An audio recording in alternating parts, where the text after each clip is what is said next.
Welcome back. You're watching Newsx and I'm Megha Sharma. In a massive blow to India's Red Corridor, Andhra Pradesh police have neutralised 7 armed Maoist cadres in separate encounters across Krishna, Eluru and NTR districts in Andhra Pradesh.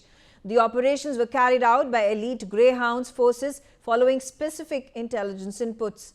All 7 deceased were active members of the local guerrilla squads and militia units. Security forces recovered weapons, explosives and revolutionary literature from the encounter sites. In follow-up raids, more than 50 Maoist sympathizers and overground workers were arrested. The successive strikes have severely disrupted Maoist networks in the border region. The anti-Naxal operations continue with intensified patrolling to flush out remaining cadres. This comes after top Maoist commander Madhvi Hidma, the man involved in 26 major attacks on Indian forces and civilians since 2010, was also eliminated yesterday.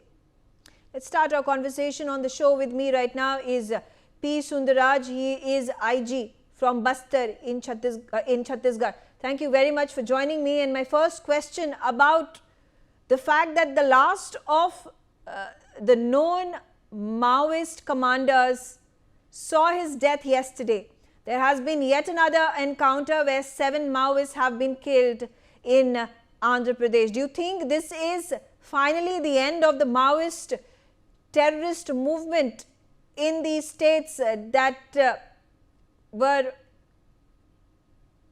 crippled by Naxalism, whether we talk about Andhra Pradesh, Telangana, Odisha, Bihar, Chhattisgarh or Jharkhand? Ji, thank you for inviting to the show. Last couple of years has been very decisive for the security forces, not only in Chhattisgarh, but in other neighboring states also. Particularly during 2025, we recovered dead bodies of more than 450 Naxal cadres in Bastar region alone, including that of CPMO's General Secretary Sundarraj and many other Central Committee members, including K. Ramchandra Reddy, Satyanarayana Reddy, Sudhakar, and a lot of PLG cadres and many graded weapons like AK-47, INSAS, LMG has been recovered during this particular operation season. So all this effort by the security forces, including that of DRG, Bastar Fighter, STF, Cobra, CRP, BSF, ITBP, SSB and other agencies for security concern. I can't take name of all the agencies, but it was an integrated approach and we had a very good interstate coordination also. As an outcome, last couple of years, Naxal had a serious setback. They lost many of their top leaders. They lost their base area. Their corridors has been blocked. Their supply network has been totally demolished, and there have been no new recruits. And yesterday's action, in which Madhvi Hidma's body has been recovered, that is another significant blow to the CPM-Maoist formation, because he was the face of cruelty, was the face of violence in the entire region. Earlier also we appealed to the Maoist cadres, including that of Madhvi Hidma and his associates, to shun violence and join the mainstream. But somehow that appeal went unheard, and ultimately had to face the consequences of action by the security forces yesterday on 18th of November in Andhra Pradesh. Would it be safe to assume today that the tentacles of Maoism, of Naxalism have been completely cut off? Absolutely. The way the action has been taken the last couple of years, it has been very integrated and coordinated effort by all the security agencies, and not only it is in the operational front, in other investigation front also, the state investigation agencies, national investigation agency and other like stakeholders, other like intelligence gathering agencies also, they have come together and they have delivered at the right time. So last 2 years has been very decisive for the security forces, and Naxals, they have faced severe setback like never before in the history the last couple of years, and there have been only few handful of senior Maoist leaders left out, including that of Politburo member Devji, Ganapati, and a couple of Central Committee members like Sangram, Ganesh Wiki, and a few DKSC cadres including Paparav and Barsadeva. And all these cadres, they have only one option left out right now, that is to shun violence and join the mainstream, or else to face the consequence of the action being that would be taken by the security forces. What has changed? You've spoken about how, in the span of 2 years, you have been able to make one successful operation after another.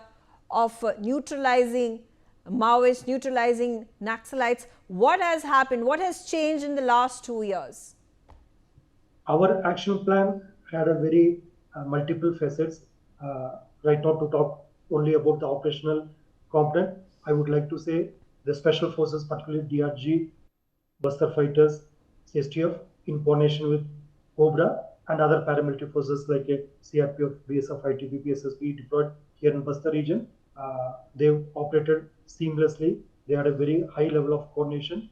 They have been trained for this particular task. Earlier also they have been trained, but for the last couple of seasons, they have been retrained and reoriented to carry out this operation. We conducted operation even during peak monsoon seasons, even during the peak summer season, where it is very difficult to venture into this area during the hot summer season. But our forces, they uh, bother, they didn't bother about all these external factors. They had this commitment to make this area free from Naxal violence, and we have seen the coordination of the highest level in the last couple of years, and they again like a sharing of intelligence inputs across the border. We share border with Andhra Pradesh, Telangana, Madhya Pradesh, Maharashtra, Jharkhand, Odisha, Chhattisgarh share border with all these LW African states, and we have developed certain platforms to have real-time intelligence sharing, and other agencies also they come together and deliver the results. So that way, last couple of season has been very fruitful, and it has been very decisive for us. What are the next steps now to ensure the scourge of Naxalism does not emerge yet again in our country? Apart from the operational orientation or operational focus, we are right now focusing on the developmental activities also. The area which has been cleared from Naxal influence, now the state government and government of India, they are coming up with a lot of projects in this area to ensure the basic communities like road connectivity, bridge connectivity, providing electricity supply to these areas, and starting the schools which have been nearly shut down because of the Naxal violence, and providing other basic facilities like including health services, public distribution systems. All this connectivity project and developmental project has been given a lot of priority right now. And the native population also, they have made up their mind, because they are the most who have suffered the loss. That was the native population. Because of this Naxal violence, more than 2,000 innocent civilians, they lost their near and dear ones. They lost their limbs, they lost their eyesight. So they have been the real victims of the Naxal violence, and a lot of our security forces, they have been martyred also. So there has been overall a positive environment in the entire area. The native population, the government, the district administrations, and the security forces all together, they are working towards a very comprehensive package of rebuilding the area, and we will ensure there won't be any resurgence of Naxal activity, because they are not getting any new recruit in these areas. The ideology is very outdated. The violent ideology of Maoist is, there's no takers, no buyers for this ideology, and we are very hopeful the problem will come to an end very soon, and there won't be any possibility of resurfacing or resurgence of left-wing extremism in a violent format in the days to come. What measures is the government as well as the forces taking for those who have surrendered, who have asked the government for clemency, for pardon? Rehabilitation of the surrender cadres is another very high priority area for us. In the last couple of years, more than 2,200 cadres, they have shunned violence and joined the mainstream.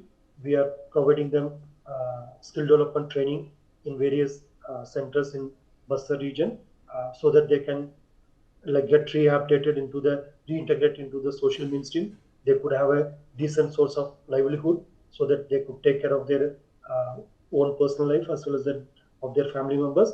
And there have been other benefits which have been extended to the surrendered cadres, including housing facility. You provide them with monetary support also, so that they can get themselves properly rehabilitated into the society.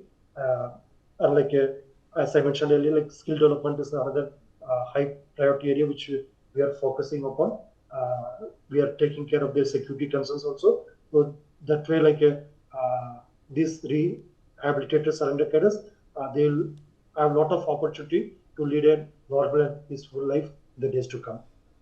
P. Sundarraj, thank you very much for joining me and giving us an update on how things stand with the forces standing tall against the Naxalite Maoist menace that the country has witnessed far too long over the decades. It really is culminating by way of ensuring that Naxalism, Maoism does not re-emerge in our country. Thank you very much. I'm also right now